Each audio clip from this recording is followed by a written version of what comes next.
Hello students, it's Anuradha ma'am here. Welcome to my YouTube channel Made Concept Easy. Nazism को continue करते हुए आज हम पढ़ते हैं बर्थ ऑफ विमर रिपब्लिक। विमर क्या है? विमर एक जगह का नाम है और रिपब्लिक का मतलब है डेमोक्रेटिक। एक ऐसी कंट्री जहाँ पर डेमोक्रेटिक गवर्नमेंट हो, जहाँ इलेक्टेड गवर्नमेंट हो, उसे हम कहते हैं रिपब्लिक। रिपब्लिक यानी गणतंत्र, लोकतंत्र, प्रजातंत्र, उसे हम कहते हैं रिपब्लिक। तो विमर रिपब्लिक ने जर्मनी को एक डेमोक्रेटिक कंट्री बनाया था। इस वीडियो लेक्चर में हम विमर रिपब्लिक के बारे में बात करेंगे। आप अच्छे से समझ जाएंगे, जब ये चैप्टर पढ़ लेंगे तो आपको विमर रिपब्लिक के बारे में अच्छे से डिटेल में समझ में आ जाएगा। देखो, Germany a powerful empire in the early years of 20th century. 20वीं शताब्दी की शुरुआत में जर्मनी एक पावरफुल एम्पायर था। Fought the first world war. जब जर्मनी ने फर्स्ट वर्ल्ड वॉर लड़ा था वो 1914 से 1918 तक लड़ा था। फर्स्ट वर्ल्ड वॉर से पहले जर्मनी की जो कंडीशन थी वो बहुत पावरफुल थी, ये पावरफुल एम्पायर माना जाता था। लेकिन जैसे ही फर्स्ट वर्ल्ड वॉर हुआ तो जर्मनी की हालत बहुत ख़राब हो गई। ये कैसे हुई मैं आपको आगे डिटेल में बताऊंगी। For the first world War 1914 से 1918 तक फर्स्ट वर्ल्ड वॉर हुआ था alongside the Austrian Empire. अब जर्मनी की साइड थी Austrian Empire and against the allies, और जो अगेंस्ट में थे वो थे इंग्लैंड, फ्रांस एंड रशिया। देखो, लास्ट वीडियो लेक्चर में मैंने आपको डिटेल में बताया था कि सेकेंड वर्ल्ड वॉर दो टीमों के बीच में हुआ था, एक थी अलाइज, दूसरी थी एक्सेस। ऐसे ही फर्स्ट वर्ल्ड वॉर भी दो टीमों के बीच में हुआ है। पहली टीम है अलाइज और दूसरी टीम है सेंट्रल पावर। देखो, अलाइज तो सेम है, जो अलाइज है वो तो दोनों वर्ल्ड वॉर में सेम रही है। अलाइज में जो कंट्रीज़ हैं वो सेम कंट्रीज़ है। पहली कंट्री है इंग्लैंड, दूसरी है फ्रांस, तीसरी है रशिया और चौथी जो कंट्री है यूएस की एंट्री हुई थी 1917 में। यूएस की एंट्री के बाद ही अलाइज की कंडीशन थी वो स्ट्रेंथन हुई थी। यूएस की एंट्री से पहले अलाइज इतनी ज़्यादा पावरफुल नहीं थी। यूएस की एंट्री के बाद वो स्ट्रेंथन हो गए थे, मजबूत हो गए थे और वो वॉर जीत गए थे। दूसरी तरफ जो सेंट्रल पावर है, सेंट्रल पावर में एम्परर थे। कौन कौन सी कंट्रीज़ के एम्परर थे? जर्मनी के एम्परर थे, ऑस्ट्रिया हंगरी के एम्परर थे और ऑटोमन टर्की के एम्परर थे। देखो, यहाँ जो फर्स्ट वर्ल्ड वॉर में वॉर हुआ था वो कंट्रीज़ और एम्परर के बीच में थे। Second World War country to country था। यहाँ जो मेन डिफरेंस है वो है सेकेंड ग्रुप में। फर्स्ट ग्रुप तो दोनों ही वॉर में सेम है, लेकिन सेकेंड ग्रुप में सेकेंड वर्ल्ड वॉर में था एक्सेस और फर्स्ट वर्ल्ड वॉर में है सेंट्रल पावर। आपको इतना ध्यान रखना है कि फर्स्ट वर्ल्ड वॉर में जो अलाइज लड़ी थी वो सेंट्रल पावर से लड़ी थी और सेंट्रल पावर में कौन कौन सी कंट्रीज़ के एम्परर थे? जर्मनी का एम्परर था, ऑस्ट्रियन हंगरी का एम्परर था और ऑटोमन टर्की का एम्परर था। क्लियर? अब फर्स्ट वर्ल्ड वॉर में जीत किसकी होती है? जीत होती है अलाइज की। अलाइज विनर होता है और सेंट्रल पावर हार जाती है। Clear? All joined the war enthusiastically, hoping to gain from a quick victory. अब देखो, इन कंट्रीज़ ने वॉर को बहुत एंथुजियास्टिकली मीन्स बहुत ज़्यादा उत्साह से ज्वाइन किया था। वो सोच रहे थे कि हम जल्दी से जीत जाएंगे।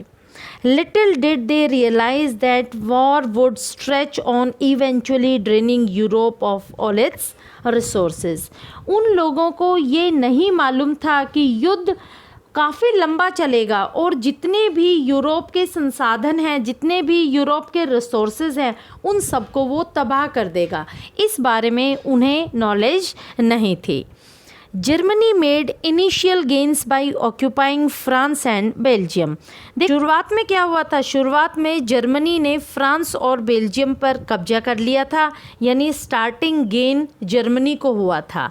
लेकिन however the allies strengthen by US entry in 1917।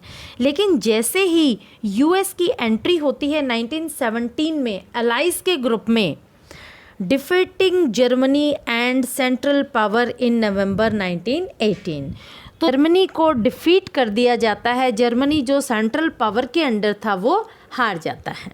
Defeat of Imperial Germany and abdication of the emperor gave an opportunity to parliamentary parties to recast Germany polity।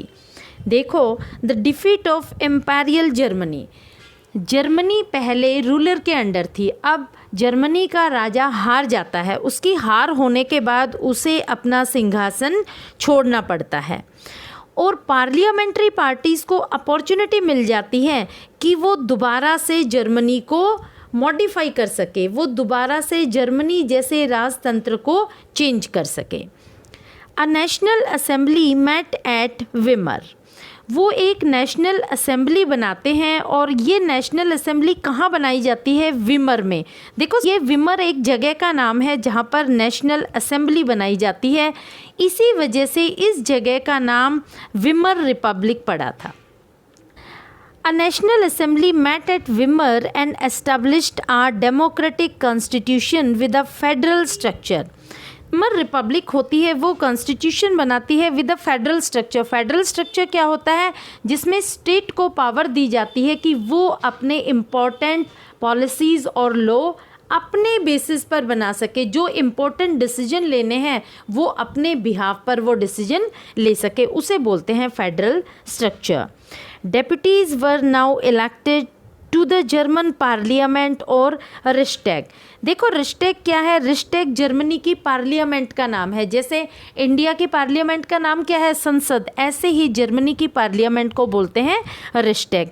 तो अब डेप्यूटीज़ इलेक्ट किए गए। डेप्यूटीज़ कौन होते हैं? प्रतिनिधि, जो इस पार्लियामेंट को संभालेंगे, उन लोगों को अब इलेक्ट किया गया। क्योंकि राजा तो चला गया, राजा को तो उन्होंने हटा दिया। राजा को हटाने के बाद एक नेशनल असेंबली बनाई गई, उसमें डेप्यूटीज़ को इलेक्ट किया गया on the basis of equal and universal votes cast by all adults including women. अब की वोटिंग में एडल्ट और वुमेन ने इक्वली पार्ट लिया है और जो वोटिंग हुई है वो समान मतदान के आधार पर हुई है, यानी जो प्रतिनिधि बना है वो समान मतदान के आधार पर चुना गया है और उसको प्रतिनिधित्व दिया गया है। Republic however was not received well bye its own people. जो विमर रिपब्लिक बनी थी वो जर्मनी के लोगों ने एक्सेप्ट नहीं की। क्यों नहीं की, ये मैं आपको आगे वीडियो लेक्चर में डिटेल में बताऊंगी कि क्या कारण था कि विमर रिपब्लिक को वेलकम नहीं मिला। विमर रिपब्लिक ने काम भी अच्छा किया था। देखो, फेडरल स्ट्रक्चर बनाया था, इसने कॉन्स्टिट्यूशन बनाया था, इसने कंट्री को डेमोक्रेटिक बनाया था, फिर भी यहाँ के लोगों ने इसे स्वीकार नहीं किया। क्यों नहीं किया? Largely because of term it was forced to accept after Germany's defeat. इसने जर्मनी की हार के बाद जो टर्म्स एक्सेप्ट की थी at the end of First world War, First world War के एंड में जर्मनी हारी थी और जो विमर रिपब्लिक ने टर्म्स एक्सेप्ट की थी वो टर्म्स बहुत ही ज़्यादा हार्श थी। इस वजह से जर्मनी के लोग इस विमर रिपब्लिक के खिलाफ थे। कौन कौन सी टर्म्स थी वो मैं आपको डिटेल में बता रही हूँ। The peace treaty at Versailles with the alliance was harsh and humiliating peace. देखो, विमर रिपब्लिक ने एक पीस ट्रीटी साइन की थी अलायंस के साथ। नाम से तो वो पीस ट्रीटी थी, लेकिन वास्तव में वो ट्रीटी बहुत हार्श थी और ह्यूमिलिएटिंग थी। ट्रीटी क्या होती है? ट्रीटी का मतलब होता है एग्रीमेंट।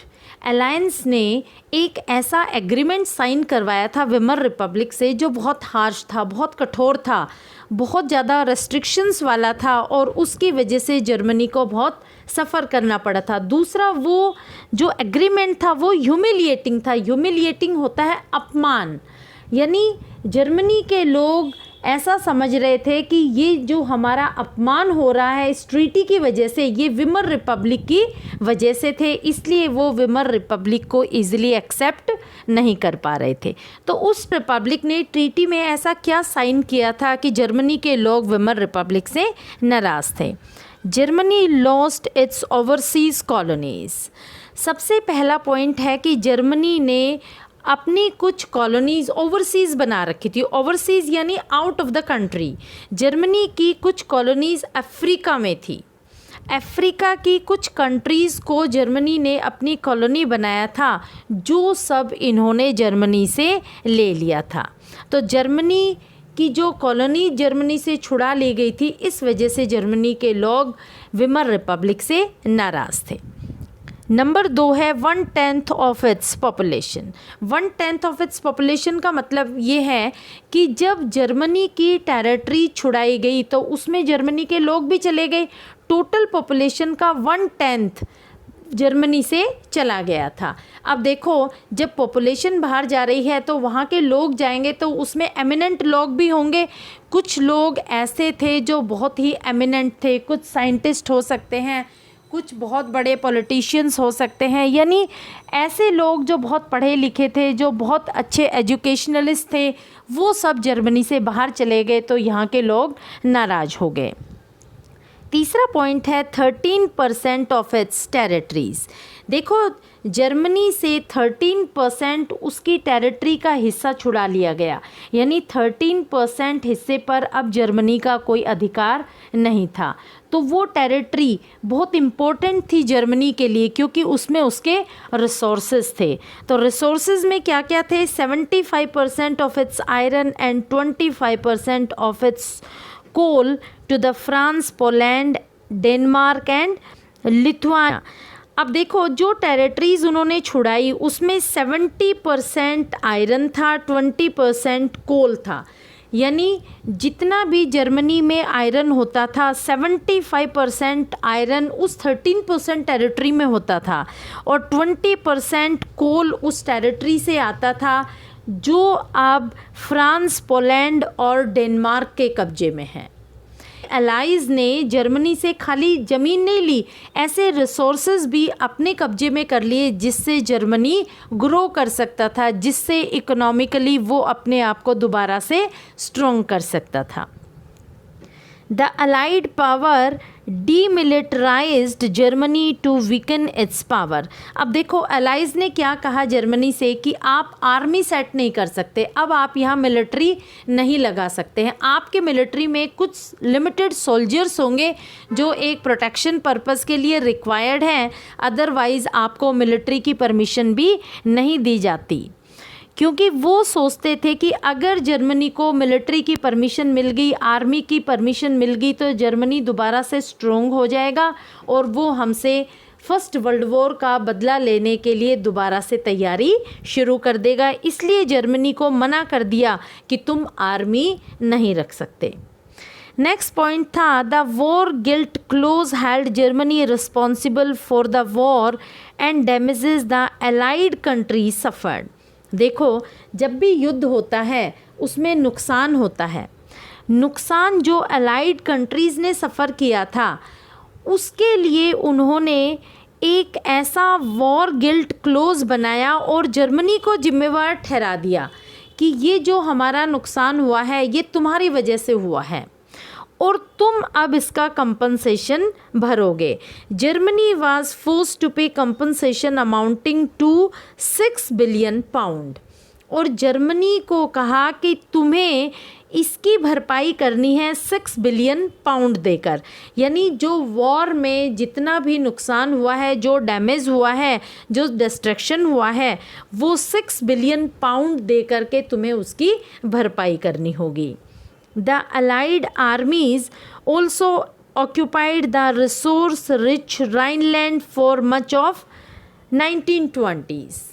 अब देखो, जो जर्मनी के रिसोर्स रिच एरिया थे, जो राइनलैंड का एरिया था, वो 1920 तक अलाइज ने अपने अंडर कंट्रोल में ले लिया था।